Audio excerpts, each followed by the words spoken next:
Abra sua Bíblia comigo, texto de Lucas, capítulo 3. Lucas, capítulo 3, versos de 1 a 20.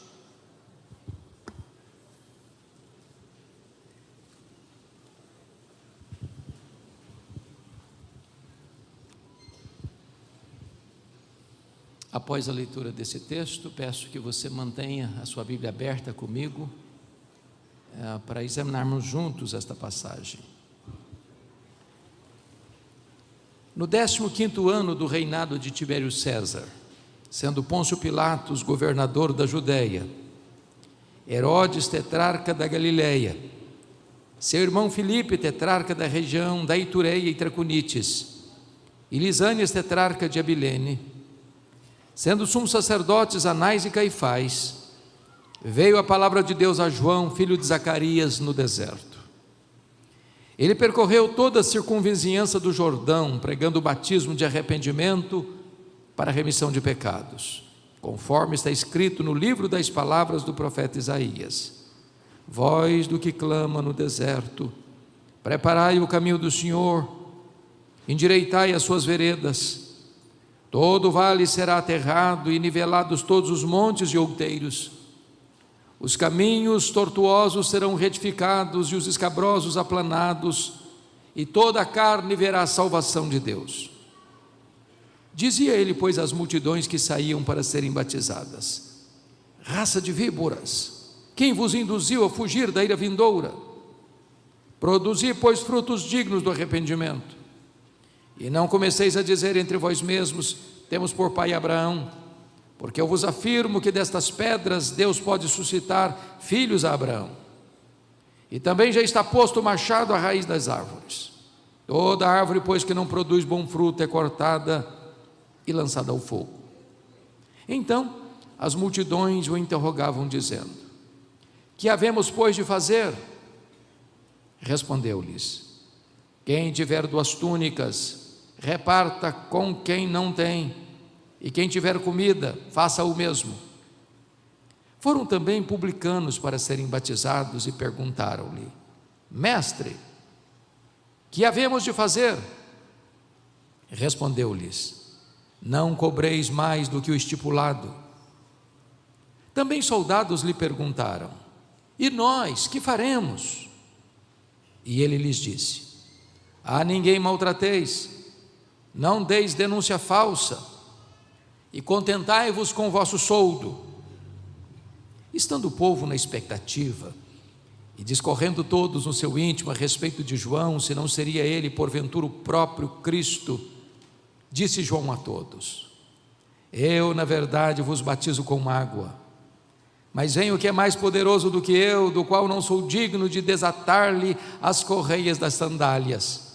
Ele vos batizará com o Espírito Santo e com fogo. A sua pá ele a tem na mão para limpar completamente a sua eira e recolher o trigo no seu celeiro, porém queimará a palha em fogo inextinguível. Assim, pois, com muitas outras exortações, anunciava o evangelho ao povo. Mas Herodes, o tetrarca, sendo repreendido por ele por causa de Herodias, mulher de seu irmão, e por todas as maldades que o mesmo Herodes havia feito, acrescentou ainda sobre todas a de lançar João no cárcere.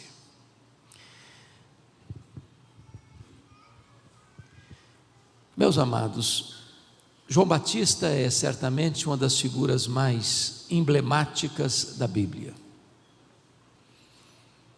Este homem foi o precursor do Messias, o arauto do Rei dos Reis.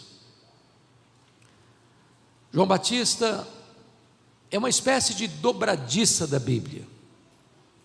Ele fecha o Antigo Testamento e ele abre o Novo Testamento. O nascimento dele foi um milagre, a vida dele foi um portento, a morte dele foi um mistério. João Batista é esse tipo de homem que se empolgava com Jesus antes mesmo de nascer. O propósito de Lucas, que era médico e historiador, é traçar para nós o cenário político e religioso do Império Romano e da província de Israel, quando João Batista deu início ao seu ministério. Lucas adota um método para fazer isso. Ele parte do geral para o particular, do império para a província. E eu vou precisar um pouco da paciência de vocês, já que o pastor disse que nós podemos ficar até meia-noite, brincando com vocês, precisarei da paciência de vocês para traçar um pouco mais detalhadamente esse cenário, sem o que nós não conseguiríamos entender plenamente a mensagem de João Batista. Então vamos começar com o cenário geral do império, e está aí no verso 1 assim: no 15º ano do reinado de Tibério César. Vocês devem saber que Tibério César governou o Império Romano do ano 14 ao ano 37. Ele foi o imperador que governou o mundo quando João Batista deu início ao seu ministério, quando Jesus morreu naquela cruz. Quando Jesus pegou aquela moeda e perguntou: de quem é essa efígie? E responderam: de César. Ele estava se referindo a Tibério César. Mas como é que foram esses homens que governaram o Império Romano, do começo do Império até o final do primeiro século, quando o cristianismo estava sendo implantado no mundo? Poderíamos recuar ao grande general Júlio César, que foi substituído por César Augusto, que governou o mundo do ano 27 a.C. ao ano 14 depois de Cristo, o imperador que governava o mundo quando Jesus nasceu. Ele foi sucedido por Tibério César, filho adotivo dele, que governou o mundo do ano 14 ao ano 37, que foi substituído por Calígula ou Gaio, que foi assassinado, que foi sucedido por Cláudio, que governou o mundo do ano 41 ao ano 54, época em que houve uma grande fome no mundo e os judeus foram expulsos de Roma, que foi sucedido por Nero, que governou do ano 54 ao ano 68, período em que Roma foi incendiada, período em que começa o massacre contra os cristãos, quando foi martirizado Paulo e Pedro, que foi sucedido por Vespasiano, que governa do ano 68 ao ano 81, quando então Jerusalém é tomada e acontece a maior dispersão dos judeus de todos os tempos, desde o ano 70 a 14 de maio de 1948, quando Israel retorna ao seu território. Também no seu governo, no ano 70, é inaugurado o chamado Coliseu Romano, o Anfiteatro da Morte, onde numa festa de inauguração de 100 dias, mais de 10 mil crentes foram mortos com requintes de crueldade, que foi sucedido por Domiciano, que governa do ano 81 ao ano 96, período em que João é deportado para a ilha de Patmos, aquela colônia penal, onde escreve o livro de Apocalipse. Por que eu estou fazendo esse cenário, traçando esse cenário? Para mostrar apenas um fato: o cenário político do império, naquele tempo, era sombrio. Homens maus, truculentos, sanguinários, perversos, ocuparam o trono do maior império do mundo. Agora você pergunta: e como é que está a província de Israel, quando João Batista deu início ao seu ministério?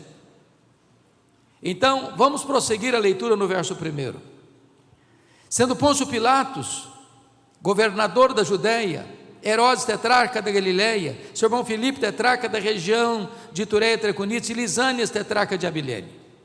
Chama a atenção dos irmãos para um fato estranho no versículo 1.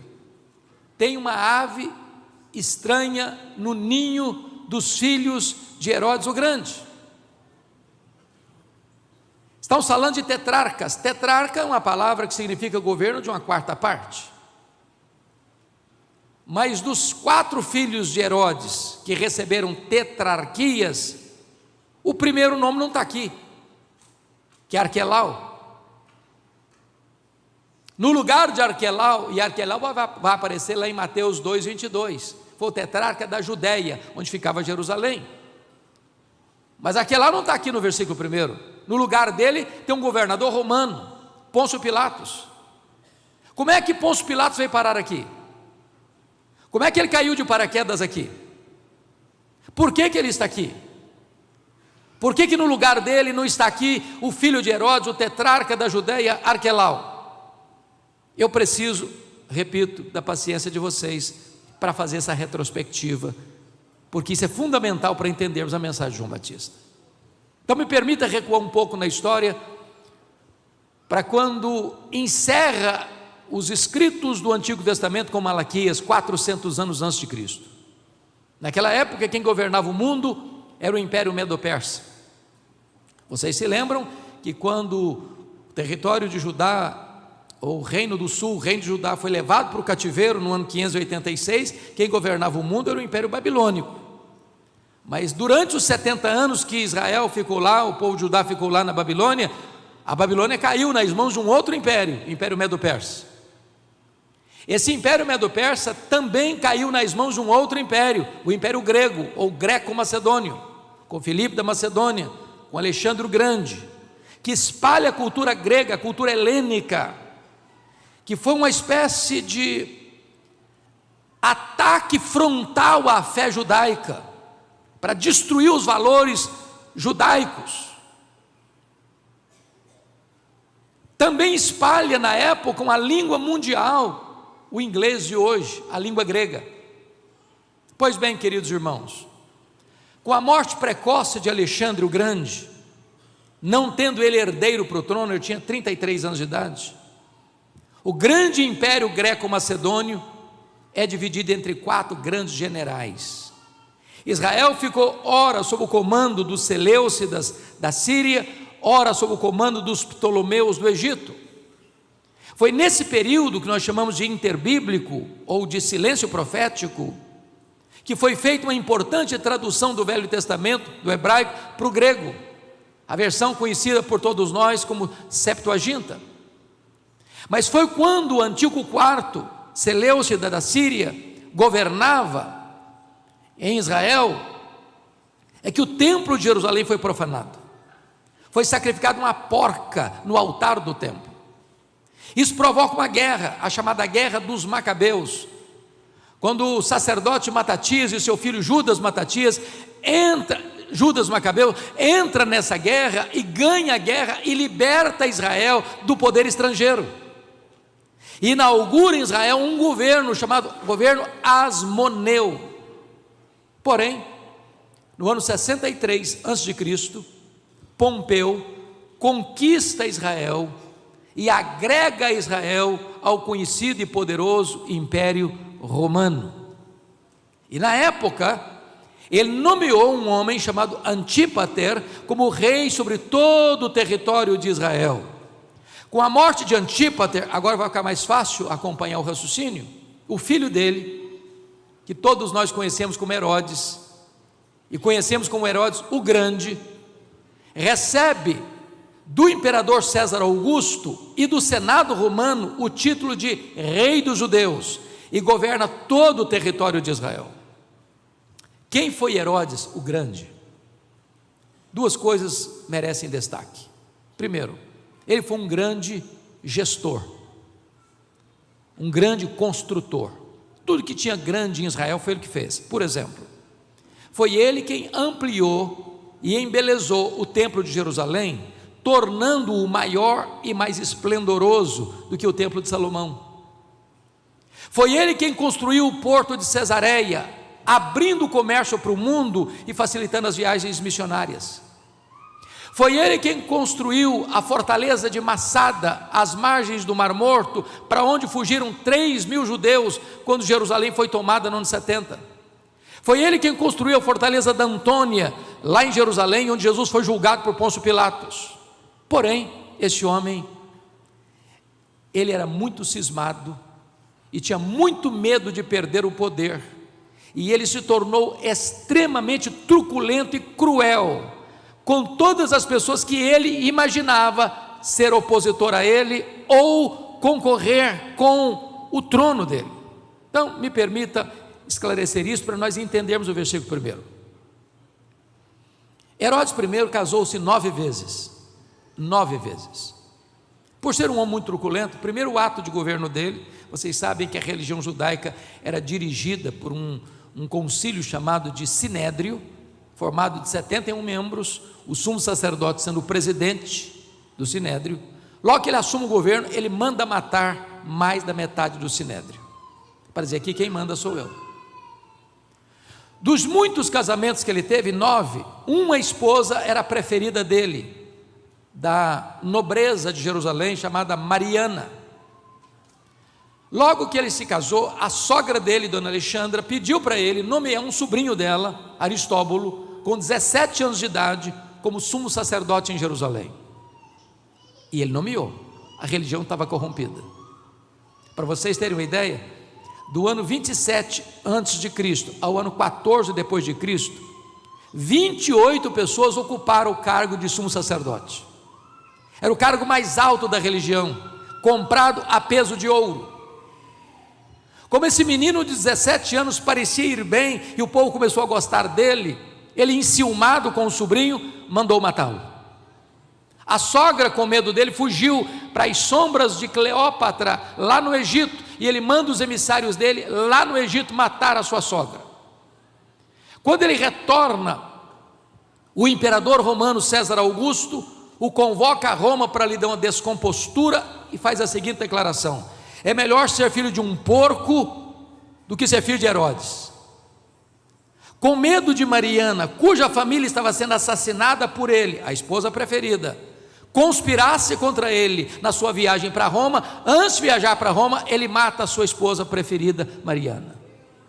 Quando ele retorna de Roma, ele manda 2 dos seus filhos estudarem em Roma, e Salomé, sua irmã, do mesmo estofo moral dele, disse assim para ele: quando seus filhos voltarem, eles estarão mais aptos para governar do que você. Ele não titubeou, estrangulou os 2 filhos.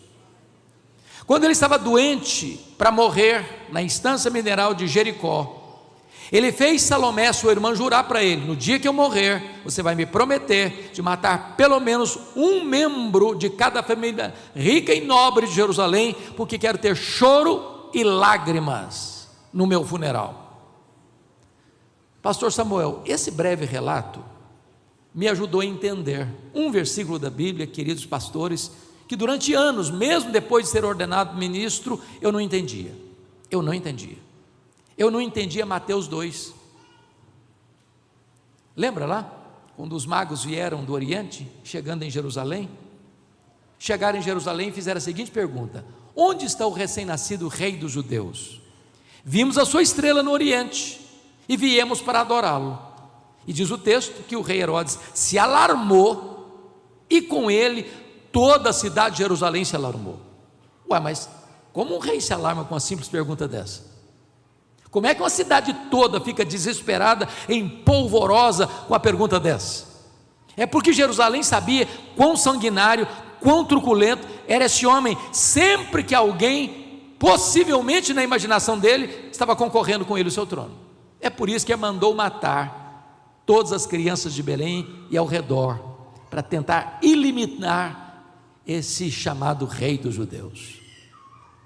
Agora, eu tenho uma boa notícia para lhes dar nesta noite: os poderosos deste mundo também morrem.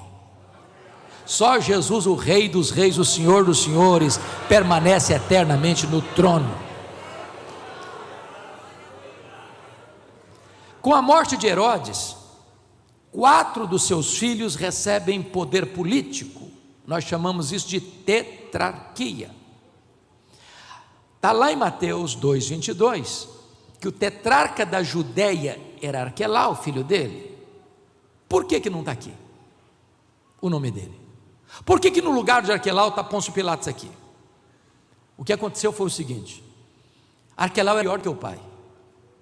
Logo que ele começa a governar e fazer suas peripécias de crueldade, os habitantes de Jerusalém e da Judéia, não suportando mais sofrer, pediram socorro a Roma e disse: tire esse homem daqui, tire esse homem daqui, tire esse homem daqui, bote aqui um governador romano. Vocês sabem que Israel, embora pertencesse ao Império Romano, quem governava Israel era a família Edomeia, era a família Herodiana. Roma, mais do que depressa, aproveita o ensejo, arranca Arquelau, bota o pé dentro de Jerusalém e nomeia um governador romano na província da Judéia.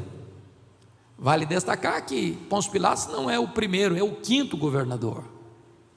Bom, mas por que eu estou fazendo todo esse rodeio? Para provar mais uma tese.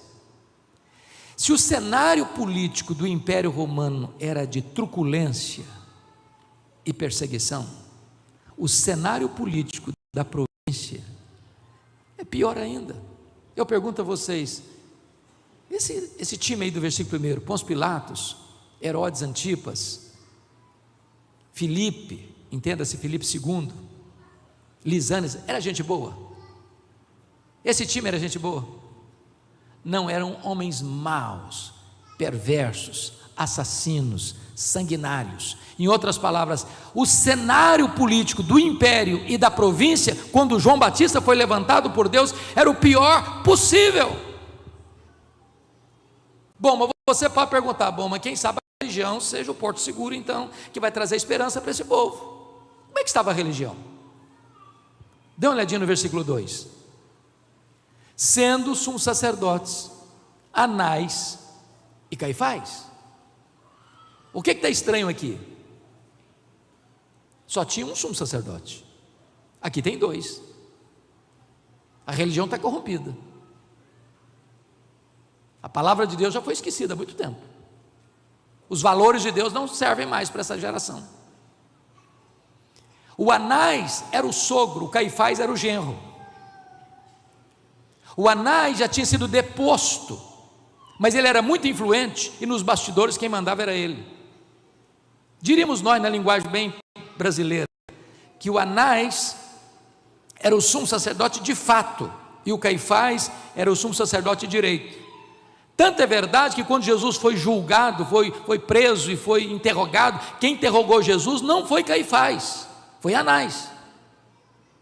Mas quem deu a canetada para mandá-lo para Pôncio Pilatos foi Caifás. Em outras palavras, meus irmãos, o cenário político e religioso daquela época, quando Deus levantou João Batista, era o pior possível. E você pergunta então, tem esperança num cenário desse? Tem esperança? Você olha para o cenário do mundo hoje, com uma agenda global, anticristã, que ataca frontalmente os valores do reino de Deus, os valores da ética judaico-cristã, que querem desconstruir a família, que querem desconstruir os valores morais, os valores absolutos, e você diz, meu Deus, tem esperança no mundo desse? Você olha para o Brasil, também com esta agenda contrária ao reino de Deus, atacando os valores de Deus, atacando os princípios de Deus, e você pergunta, meu Deus, tem esperança? E eu quero dizer para vocês, que quando você olha o cenário, ele está cinzento, no universo político, no universo religioso, e você diz, meu Deus, não tem saída, pois é aí que Deus entra na história, é aí que Deus vira o placar do jogo, é aí que Deus vira a mesa da história, e cria um fato novo, porque é nesse contexto que está escrito, veio a palavra de Deus a João, filho de Zacarias, no deserto. Louvado seja Deus. As rédeas da história estão nas mãos de Deus, a igreja de Deus nunca, jamais será destruída, as portas do inferno não prevalecem contra ela. Na hora mais cinzenta, Deus sopra um alento de vida, Deus levanta alguém para fazer mudança na história. O que eu acho impressionante é que João é um homem estranho, se veste de maneira estranha, se alimenta de maneira estranha, prega num lugar estranho, mas onde a palavra de Deus vem, as multidões vão se juntar para ouvir. Não importa se numa grande catedral ou se num templo humilde de chão batido, não importa se numa grande metrópole ou se numa cidade do interior, não importa se debaixo de uma árvore ou num deserto, onde a palavra de Deus vem, as pessoas vão se juntar para ouvir. Sabem por quê, irmãos? Não é o lugar que faz o homem, é o homem quem faz o lugar.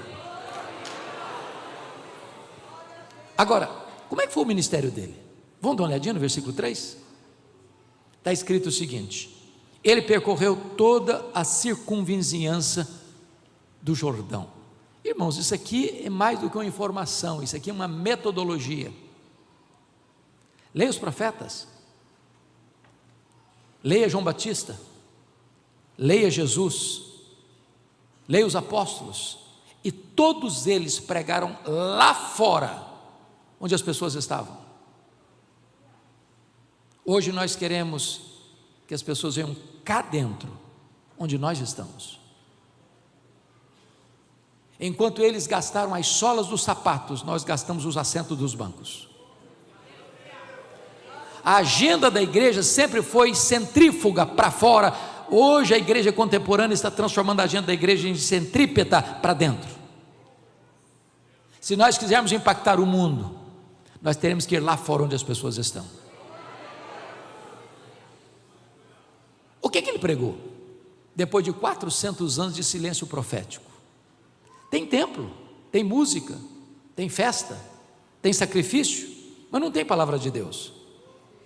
Depois de 400 anos, ele se levanta para pregar o primeiro sermão. O que ele prega? Alguém pode dizer: ô João, esse povo não está acostumado com Bíblia não, pega leve, prega um sermãozinho mais palatável, mais politicamente correto.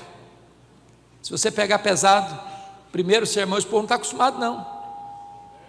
Diríamos nós: você dá feijoada para uma criança, um bebê. Mas João não era um profeta da conveniência. João era o arauto do Rei dos Reis. João não era um alfaiate do efêmero, João era o escultor do eterno. E ele pregou o batismo de arrependimento para a remissão de pecados. Ele está dizendo o seguinte: a não ser que você mude a sua vida, a sua mente, o seu coração, a sua conduta, não tem perdão para você, só tem perdão para quem se arrepende. A não ser que haja mudança de vida, não tem salvação. Mas você pode perguntar: bom, mas de onde ele tirou esse sermão? Ele inventou esse sermão? Ele criou esse sermão? O pregador é a origem da mensagem? É o autor da mensagem? É o dono da mensagem? E a resposta está no versículo 4, conforme está escrito nas palavras do profeta Isaías.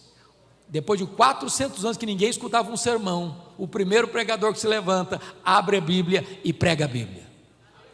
O pregador não é a fonte da mensagem, o pregador não é a origem da mensagem, o pregador não cria a mensagem.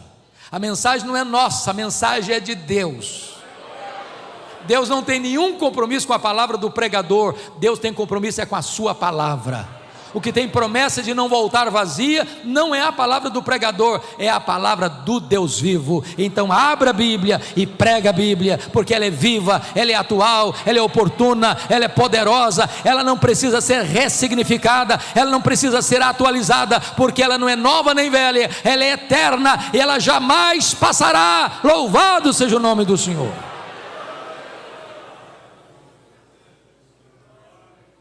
Notem vocês no versículo 4, que João Batista nos é apresentado como um engenheiro de trânsito do reino de Deus.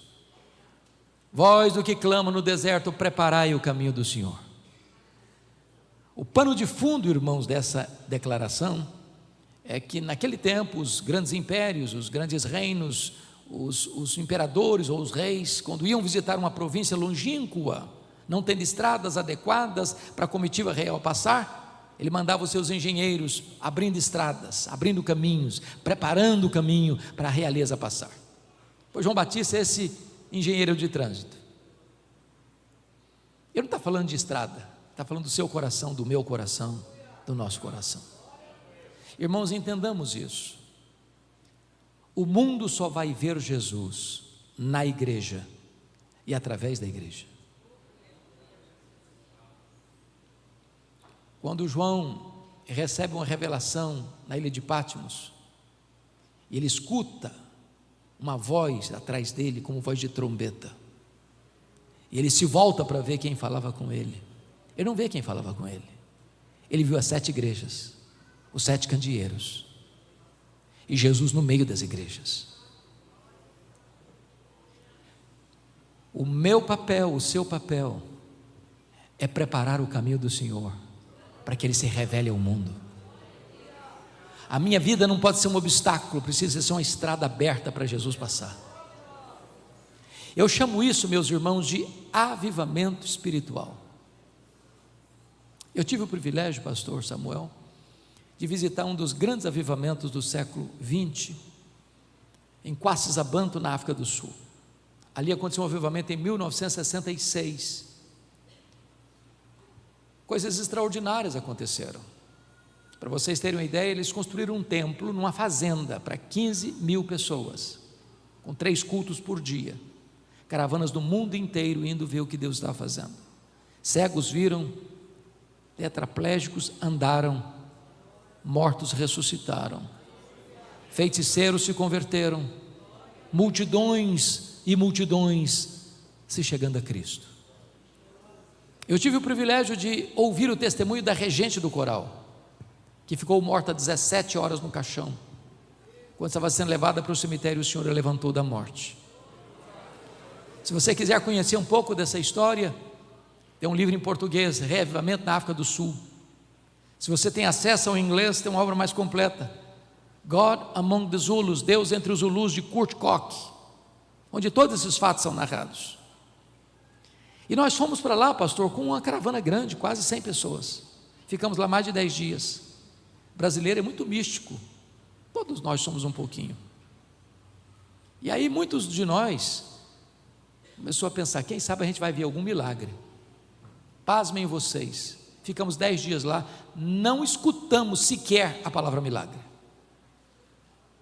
Mas eu confesso a vocês que eu nunca vivi um tempo como aquele, de sentir com tanta eloquência e força a presença de Deus. Parecia que você podia apalpar a presença de Deus, a glória de Deus, a santidade, temor a Deus. Criança é criança em qualquer lugar do mundo. Nos cultos, todo dia, você via 80, 100, 150 crianças na frente do púlpito, em cima de um lençolzinho simples, com o rostinho no chão, adorando a Deus. Aí nós perguntamos para o pastor Erle Stigen, esse que foi o instrumento de Deus para trazer aquele grande avivamento, para orar e preparar o caminho do Senhor, pastor Erle Stigen, o que é avivamento? Ele nos respondeu, avivamento é preparar o caminho do Senhor, para que Ele se manifeste. Todos nós estamos acompanhando com certeza o que aconteceu agora no dia 8 de fevereiro, na Universidade Metodista de Asbury, em Kentucky. Eu tenho colegas muito queridos que foram para lá, para ver, para analisar, para compreender o que está acontecendo ali. Um culto normal da capela, são 3 cultos por semana na capela, uma capela que comporta 1.500 pessoas. E eu ouvi, pastor, o sermão pregado, me enviaram o sermão na íntegra, sermão sobre Romanos 12, sobre amor. Quando terminou o culto, os alunos voltaram para a sala de aula, mas um aluno ficou, se ajoelhou e começou a confessar os seus pecados, pecados horríveis. Outros colegas, me parece 18 deles, se aproximaram dele, se ajoelharam com ele, abraçaram ele, choraram com ele, amaram a ele. Quando os professores foram dar início às aulas, deram falta desses alunos, voltaram lá na capela, e um senso da glória de Deus invadiu a capela, e vieram os outros alunos, vieram os professores, vieram os diretores, vieram os funcionários, e aquela reunião de oração, de adoração, de pregação, de testemunhos, durou mais de 2 semanas. A cidadezinha pequenininha, de 8.000 habitantes, no meio de fazendas, e começou a chegar caravanas de toda a América, temperatura abaixo de 0, 4 graus negativos, Pessoas enfrentando filas de até 7 horas para entrar na capela, nenhuma murmuração, nenhuma reclamação, um senso da presença de Deus, de quebrantamento, de choro, de arrependimento, de confissão de pecado, de louvor a Deus, tomou conta não só dos que estavam dentro da capela, nos que estavam nas filas.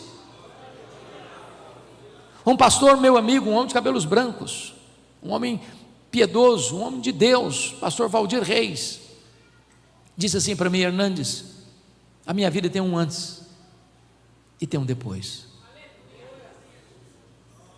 Ele me ligou no dia seguinte, já tinha retornado à sua cidade. Ele disse: pastor, eu fui tomado hoje, dirigindo meu carro pelas ruas da cidade, por uma alegria tão grande que eu nunca experimentei na vida. Parecia que meu coração ia saltar do meu peito. Eu creio, meus amados, que Deus pode trazer sobre a nossa geração um grande avivamento. Eu creio que Deus pode visitar os estudantes de uma escola, de uma universidade. Eu creio que Deus pode levantar jovens e adolescentes lá na sua escola, lá na sua universidade, para começar um grupo de oração e Deus começar a fazer algo novo, porque quando o momento está cinzento, quando a crise está tamanha, a crise é o útero de onde nasceram os maiores avivamentos da história. Precisamos preparar o caminho do Senhor para que Ele se manifeste. Bom, mas você pode fazer uma outra pergunta para o texto. Quem estava lá no deserto ouvindo João Batista? Vamos dar uma olhadinha? Olha aí o versículo 7 e o versículo 10. João Batista fala, o texto de Lucas fala que são multidões. Eu gosto dos detalhes, não é multidão não, são multidões. E quando você vai ler Mateus 3, Lucas 1, Marcos 1 e Lucas 3, você vai notar que toda a circunvizinhança do Jordão estava no deserto, toda Jerusalém estava no deserto, toda a província da Judéia estava no deserto. Mas confira comigo o versículo 12, aí tem também publicanos, cobradores de impostos. Agora dá uma olhadinha no versículo 14, está lá também ouvindo João Batista os soldados. Por que estou querendo ressaltar isso? Porque hoje tem alguns experts, alguns peritos, alguns doutores em crescimento de igreja, e às vezes eu acho até muito curioso, sabe? E às vezes o cidadão, ele faz o seminário, se empolga, já engata um mestrado, se empolga um pouco mais, já engata num doutorado, e aí se empolga mais, faz um pós-doutorado, e aí o camarada volta de lá para ser professor, e ele é doutor em crescimento de igreja, mas nunca plantou um ponto de pregação. E aí esses peritos dizem o seguinte: você quer uma igreja relevante? Você tem que ter uma igreja homogênea. E eles explicam.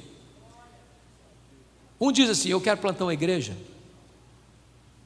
para influenciar a classe média alta da cidade, para ter recursos para investir no reino. Então eu vou plantar uma igreja do lado de um condomínio de classe média alta, um condomínio de luxo. Você não, eu vou plantar uma igreja para influenciar os acadêmicos. Quero gente para ser formadora de opinião na cidade. Então vou plantar uma igreja do lado de um grande centro universitário. Outros não, eu vou plantar uma igreja no bairro mais pobre da cidade. Vou fazer opção pelos pobres. Eu vou cuidar dessa gente mais necessitada. Quando eu olho para a Bíblia, eu não vejo nada disso. Nada disso. Irmãos, a igreja de Deus é o único lugar do mundo onde o homem mais rico da cidade se assenta do lado do homem mais pobre da cidade, e eles são literalmente iguais. A igreja de Deus é o único lugar do mundo onde um diácono da igreja, sendo o maior empresário da cidade, carrega a cadeira nas costas para o pedreiro sentar, e sentar com honra. A igreja de Deus não é como os clubes do mundo. Aqui não tem cor de pele, aqui não tem conta bancária, aqui não tem diploma na parede, aqui todos nós somos iguais. E a igreja é esse lindo mosaico de Deus. Louvado seja o Senhor. Agora você pode ainda perguntar: quais são as revoluções, transformações que esta mensagem de João trouxe para a sua geração? Por favor, confira comigo o versículo de número 5. Meus irmãos, a pregação do avivamento, ela vai trazer mudanças radicais. Ele está dizendo que todo vale vai ser aterrado, todo monte, todo outeiro vai ser nivelado, todo caminho torto vai ser aplanado, todo caminho escabroso vai ser colocado no lugar. O que significa isso, irmãos? O que significa isso? Vale é aquele lugar sombrio, são as cavernas da alma, são aqueles redutos do coração sem luz, escondidos, secretos, guardados a 7 chaves. São aqueles pecados ocultos. Tempo de avivamento tem confissão de pecado, tem choro pelo pecado, tem arrependimento verdadeiro. Vale fala de quê, irmãos? Vale fala de separação de 2 montes, são mágoas, são ressentimentos, ciúmes, invejas. Enquanto isso não for aterrado, o Senhor não se manifesta. O que monte outeiro fala de quê? Fala primeiro de incredulidade. Jesus não fez milagres em Nazaré por causa da incredulidade do povo. Toda aquela geração que saiu do Egito, cerca de 2 milhões de pessoas, que tinham 600 mil homens, fora mulheres e crianças, toda aquela geração morreu no deserto, exceto 2 pessoas, e a Bíblia diz por causa da incredulidade.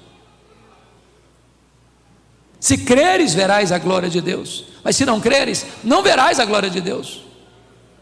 Monte fala de quê, irmãos? Monte fala de soberba, de arrogância. Onde tem nariz empinado, onde tem altivez espiritual, aí o Senhor não se manifesta.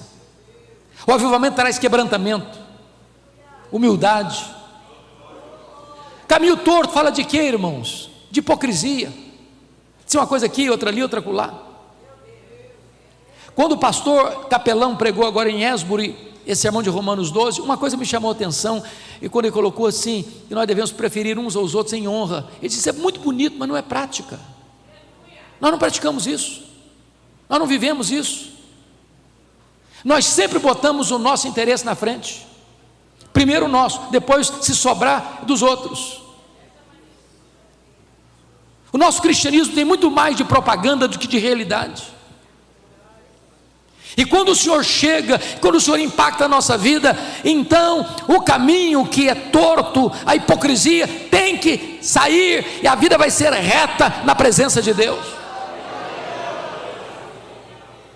O que é o caminho escabroso? A palavra escabroso no grego significa fora do lugar. O que está fora do lugar na sua vida? Sua vida pessoal? Sua vida sentimental? Sua vida sexual? Sua vida financeira? Sua vida devocional? O que está fora do lugar na sua vida? Essas coisas precisam ser colocadas no lugar. Qual o resultado disso, irmãos? Um grande avivamento, versículo 6: e toda a carne verá a salvação de Deus. Agora, me permita levantar outra questão no texto. Que tipo de sermão é pregado com vistas ao avivamento? Olhe comigo, por favor, algumas características dessa mensagem. Versículo 7. Primeira coisa, essa pregação alerta sobre o perigo mortal da hipocrisia. Olha o verso 7 assim: dizia ele, pois, às multidões que saíam para serem batizadas: raça de víboras. Meus irmãos, eu fico escandalizado com João Batista, mas escandalizado, pastor Samuel, tem 400 anos que ninguém prega. Ao cidadão se levanta para pregar, no primeiro sermão ele chama o auditório dele de raça de víboras. Que indelicadeza, que acidez tóxica nas palavras. Se os pastores desta igreja forem tratar as ovelhas assim, eu não sei o que vai acontecer, mas vai ficar vazio o templo. Mas como é que eu vou entender esse versículo aqui, irmãos? Eu só consigo interpretar Lucas 3,7 à luz de Mateus 3,7. O que está lá em Mateus 3,7 que lança a luz para entender Lucas 3,7?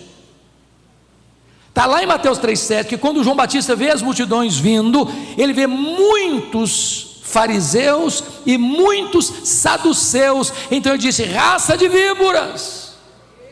Quando você lê a Bíblia, eu não sei quanto a você, mas de vez em quando eu começo a ler, parece dar urticária em mim quando eu começo a falar, eu vejo os fariseus. Pensa num grupo complicado, que vivia de lupa na mão, procurando o pecado dos outros, mas não enxergava os seus próprios pecados. Eram fiscais da vida alheia. Jesus os chamou de sepulcros caiados. Sabe o que significa isso? Aqui no Brasil, dia 2 de novembro é dia dos finados, certo? Eu já vi muito isso. Eu fiz muito, quase todo dia 2 de novembro eu ia para o cemitério distribuir folhetos. Dia 1º, as pessoas vão para lá para pintar as sepulturas, as catacumbas. Está tudo branquinho, bonitinho, para a visitação do dia 2. Mas lá dentro está tudo podre. Os fariseus eram hipócritas, e esse time está lá escutando Jesus.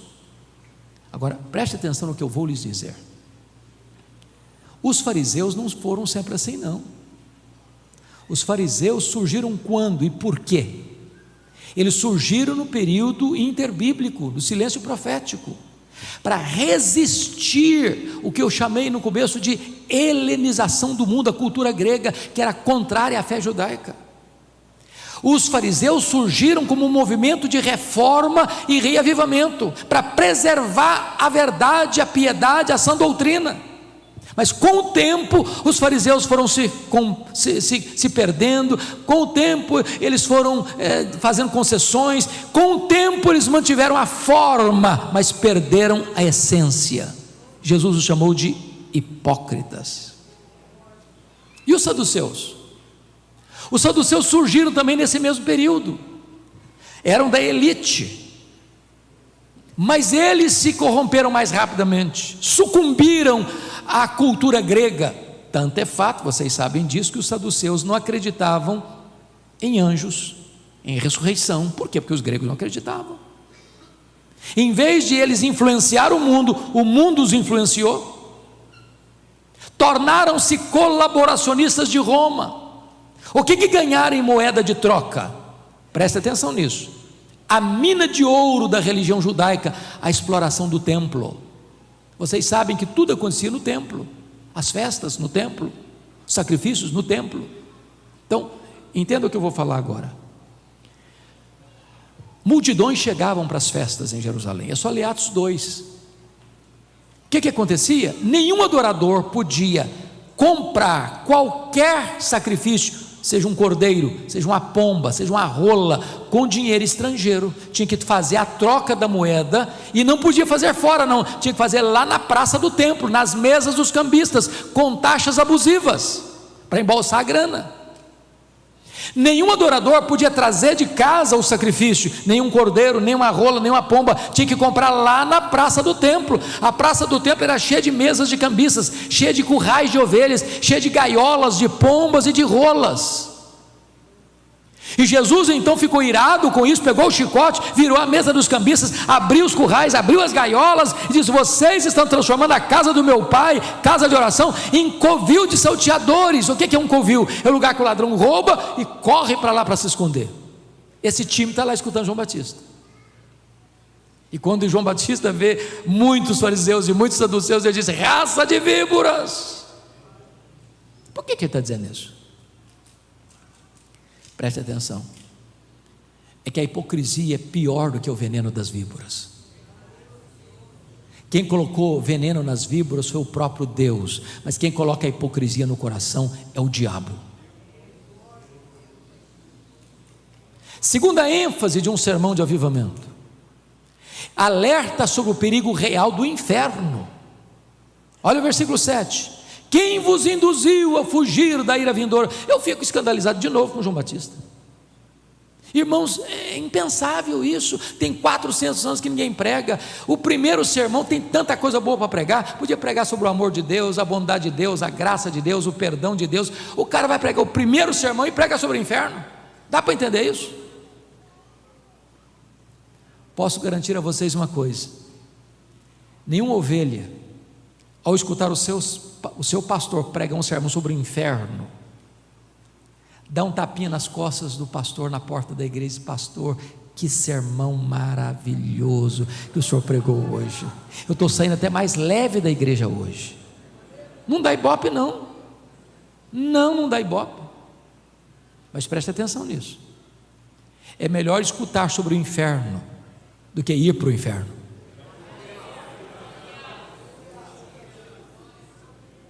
Terceira ênfase de um sermão de avivamento, confira comigo aí no versículo de número 8, ele alerta sobre o perigo do falso arrependimento, produzir pois frutos dignos do arrependimento. Por que é importante ressaltar isso? Porque no Brasil, irmãos, está crescendo uma falsa teologia, a falsa teologia chamada de hipergraça, ou supergraça, que justifica o pecado e não o pecador. O lema dessa falsa teologia é essa: venha como você está e permaneça como você quiser. Ninguém vai mexer com você aqui.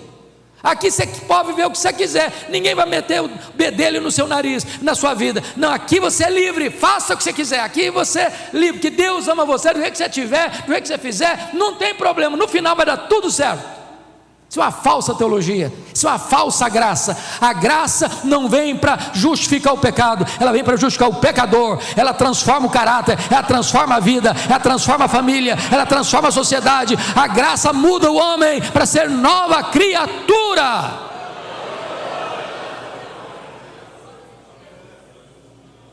Quarta ênfase de um sermão de avivamento, ele alerta sobre o perigo da falsa confiança espiritual. Olha o versículo 8: e não comeceis a dizer entre vós mesmos, temos por pai a Abraão. Notem vocês que o auditório de João Batista está dando carteirada nele. Essa palavra é conhecida aqui, né? Carteirada. Sabe o que eles estão dizendo para o pregador? Alto lá, João Batista, você sabe com quem você está falando? Nós temos pedigree. Ué, nós somos filhos do Abraão, corre nas nossas veias mais do que sangue azul, corre nas nossas veias o sangue do Abraão. Agora preste atenção, os verdadeiros filhos de Abraão não são aqueles que têm o sangue de Abraão correndo em suas veias, mas aqueles que têm a fé de Abraão habitando em seu coração. Nas minhas andanças pelo Brasil, é muito curioso as perguntas que às vezes eu recebo, ou as perguntas que eu faço. Às vezes eu pergunto assim: e aí, meu irmão, está tudo firme? Uai, pastor, mas é claro, sou presbiteriano desde o berço, sou batistão desde que eu nasci, sou assembleiano, 5 estrelas. Os mais sofisticados, quando eu faço a pergunta: e aí, meu irmão, está tudo certo, tudo firme na sua salvação? Pastor, eu sou um calvinista convicto. Outros dizem: não, pastor, eu sou um arminiano seguro. Meu irmão, você pode ser presbiteriano, batista, assembleiano, você pode ser calvinista, arminiano, isso tudo pode ser bom para você, mas eu quero dizer uma coisa para você: é só Jesus quem salva, é só Ele que leva para o céu, é só Ele que dá a vida eterna, é só Ele que garante a você a segurança. Tem muita gente que acha que a segurança dele está no fato de frequentar uma igreja, ou pertencer a uma tal denominação, ou uma tal corrente teológica. Não, a segurança está em Jesus, e só em Jesus.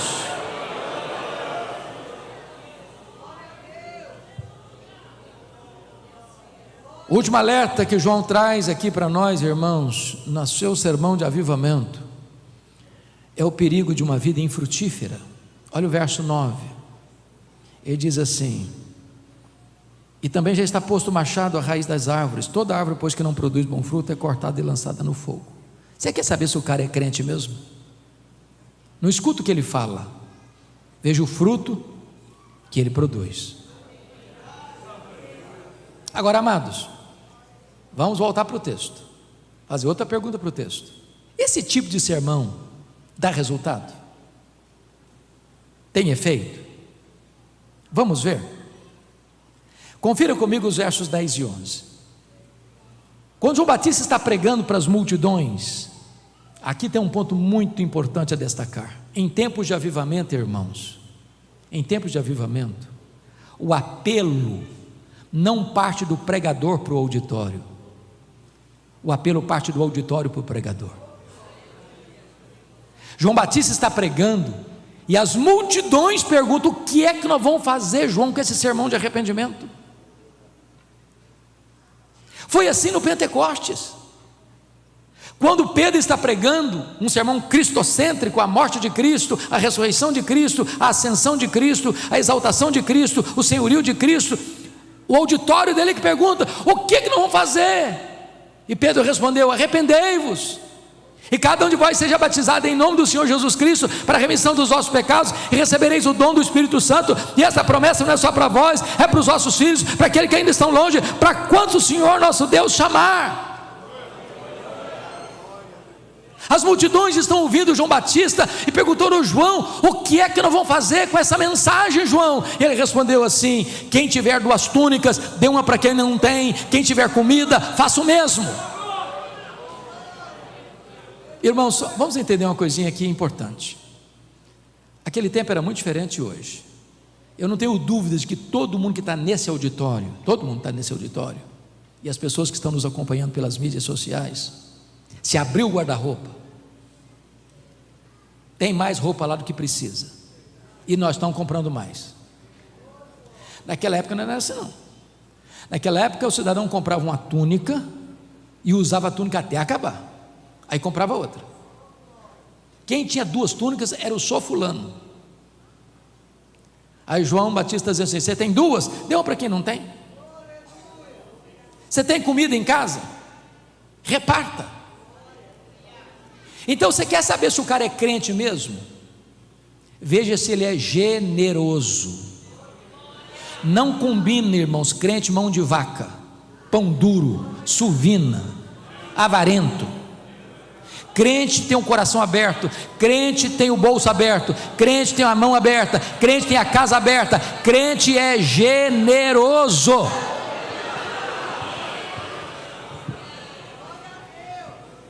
Tem crente que parece ter uma jararaca no bolso.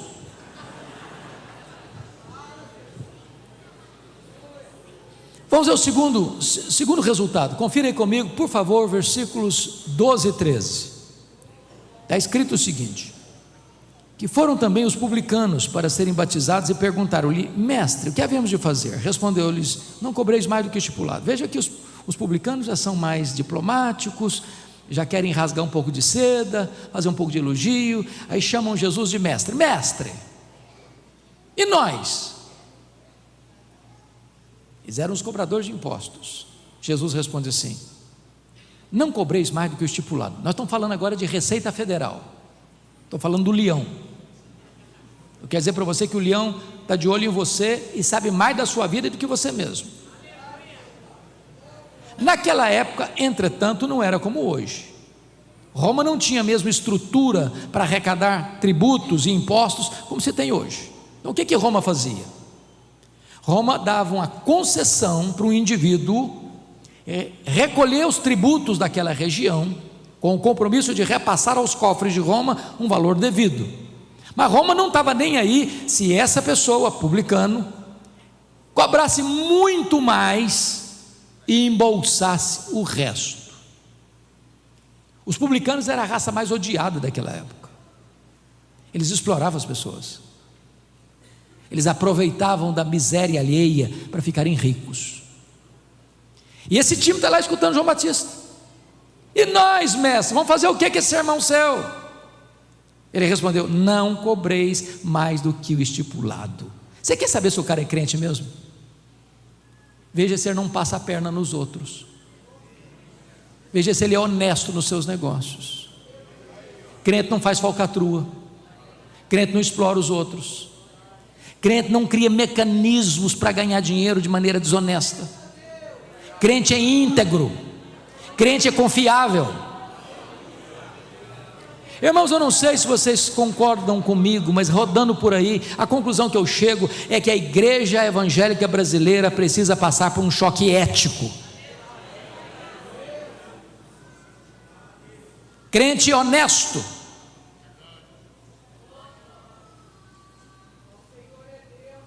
mas vamos à terceira reação. Olha o versículo 14 comigo. Lá os soldados estão também, soldados romanos, num território ocupado, talvez fardados, Estão lá, no meio da multidão, escutando João Batista. E nós? Vamos fazer o que com esse sermão aí, João? João responde o seguinte: a ninguém maltrateis, não deis denúncia falsa, contentai-vos com vosso soldo, com vosso salário. O que João está falando? Vamos entender?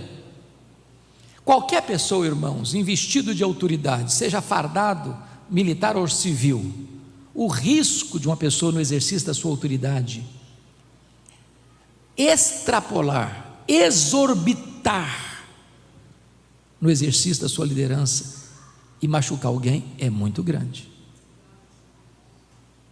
Então, se Deus colocou você numa posição de destaque, de liderança, não esmague as pessoas, não machuque as pessoas, não maltrate as pessoas. Seu modelo de liderança não é o mundo, não, é Jesus. Não deis denúncia falsa. O que ele está falando? Naquela época, irmãos, os soldados estavam mancomunados com os cobradores de impostos para receberem propina. Eu vou ilustrar. Você, meu filho, qual é o seu nome? Você? Felipe. Então, vou pegar o Felipe para ilustrar. Era o seguinte: chegava o publicano, cobrador de imposto, na casa do Felipe, e dizia: Felipe, eu vim dizer para você que o imposto que você vai pagar esse ano é tanto. Felipe dava um suspiro, falei: meu Deus, eu não posso pagar isso tudo. Se eu for pagar esse tanto de imposto esse ano, eu vou passar necessidade. O Felipe: é tanto. Não discutia não, ia embora. Entrava o soldado: Felipe, eu vim dizer para você que o imposto que você vai pagar esse ano é tanto. Eu não posso pagar isso tudo, eu não posso, eu não tenho condições, minha família vai passar necessidade. Ou você paga ou eu te denuncio. Ser denunciado por um soldado romano era botar a cabeça a prêmio. Parte dessa grana ia para o bolso do soldado. João Batista diz: contente com o seu salário. Você quer saber se o cara é crente mesmo? Esse não faz falcatrua para receber propina. Se ele é honesto para não dar propina. Se a vida financeira dele pode passar por um pente fino, sem qualquer escândalo.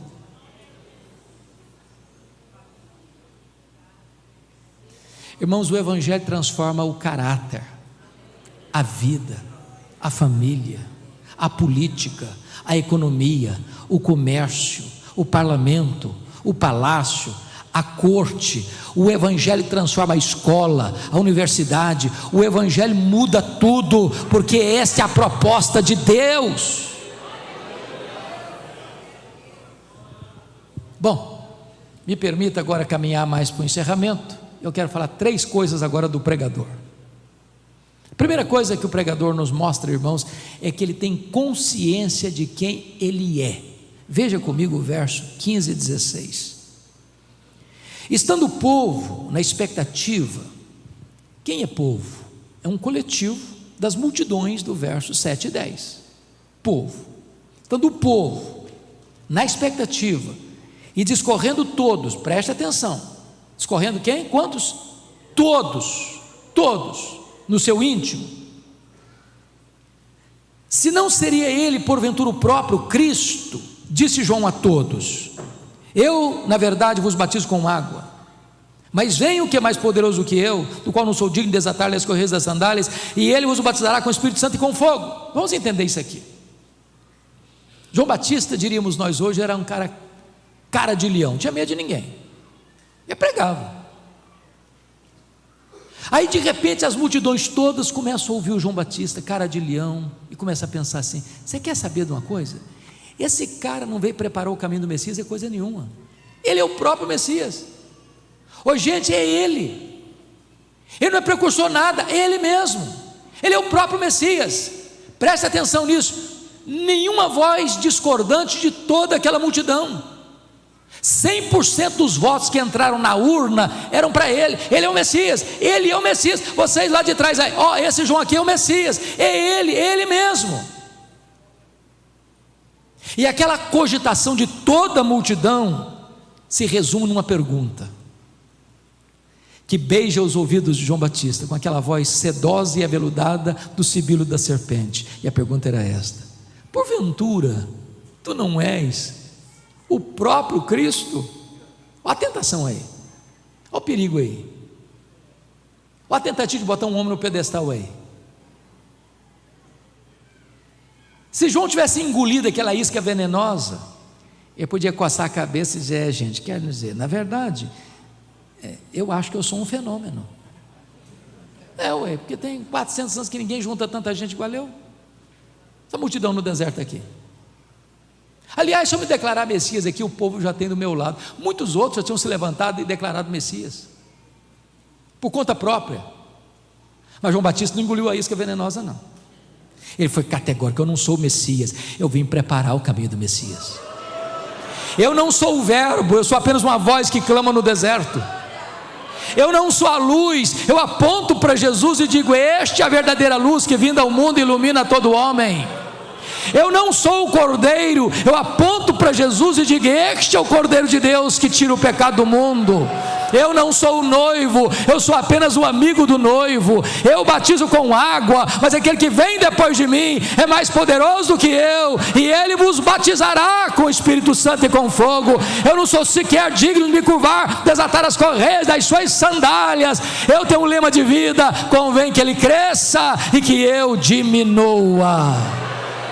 Ele sabe quem ele é, e ele não recebe a glória que só pertence a Jesus. Toda a glória dada ao homem é vanglória, é glória vazia, é idolatria, é abominação para Deus. Mas tem uma segunda coisa: João Batista é o pregador que não só sabe quem ele é, mas ele tem plena consciência da sua total limitação. Olha comigo o versículo 16: eu batizo com água, mas vem aquele depois de mim, que é mais poderoso do que eu, ele vos batizará com o Espírito Santo e com fogo. Meus amados, por favor, o que eu vou falar aqui é da mais alta e extrema importância. Você ama o seu pastor? Por esse púlpito já passaram homens santos de Deus, e outros tantos homens de Deus permanecem. Mas não importa se Pedro, se Paulo, se João Batista, quem quer que venha aqui a convite, todos nós pastores e pregadores somos rigorosamente limitados.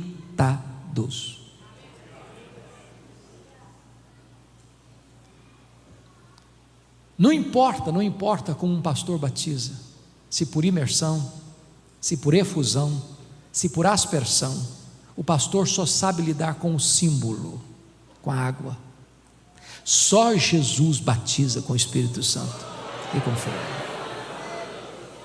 Nós pastores só podemos falar aos ouvidos, só o Espírito Santo pode falar ao coração.